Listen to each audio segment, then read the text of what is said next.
Renewed Israeli shelling and strikes have killed at least 37 people, most of them sheltering in tents, outside the southern Gaza city of Rafah. That's according to witnesses, first responders, and hospital officials. The bombardment overnight and into Tuesday pummeled the same area where Israeli strikes triggered a deadly fire in a camp for displaced Palestinians days earlier, killing 45 people. The tent camp Inferno has drawn widespread international outrage over Israel's expanding offensive into Rafah. The UN says more than 1 million people have fled the city in recent weeks. And in a sign of Israel's growing isolation on the world stage, Spain, Norway, and Ireland formally recognized a Palestinian state on Tuesday.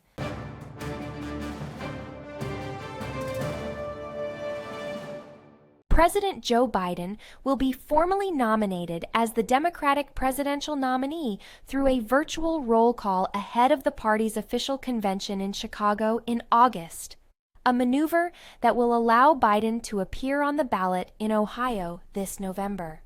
The issue is because the Democratic National Convention, where the president would otherwise be formally nominated, comes after Ohio's ballot deadline of August 7th.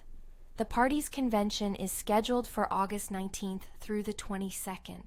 Ohio lawmakers have moved the deadline in the past for candidates of both parties, although they had not done so yet for Biden this year.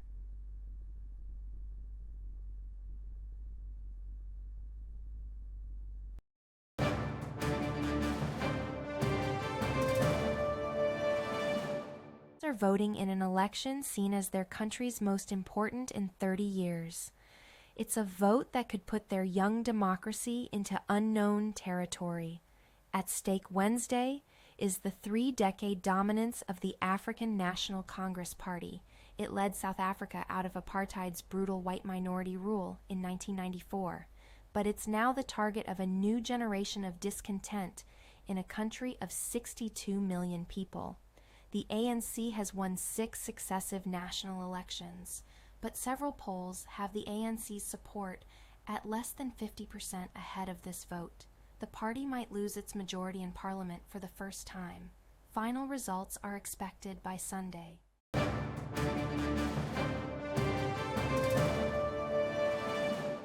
For decades, Hong Kong's activists have been fighting for democracy. But a national security law imposed by Beijing in 2020 has dramatically changed their lives. In the city's biggest national security case, 47 democracy advocates were charged in 2021 over their roles in an unofficial primary election.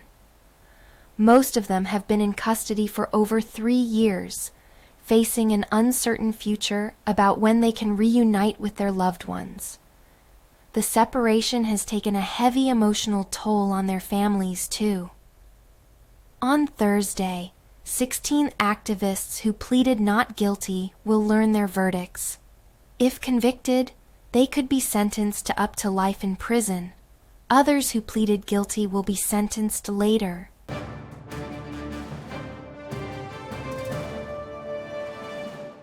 UN Development Specialist Gary Conille has been named Haiti's new prime minister nearly a month after a coalition within a fractured transitional council had chosen someone else for the position.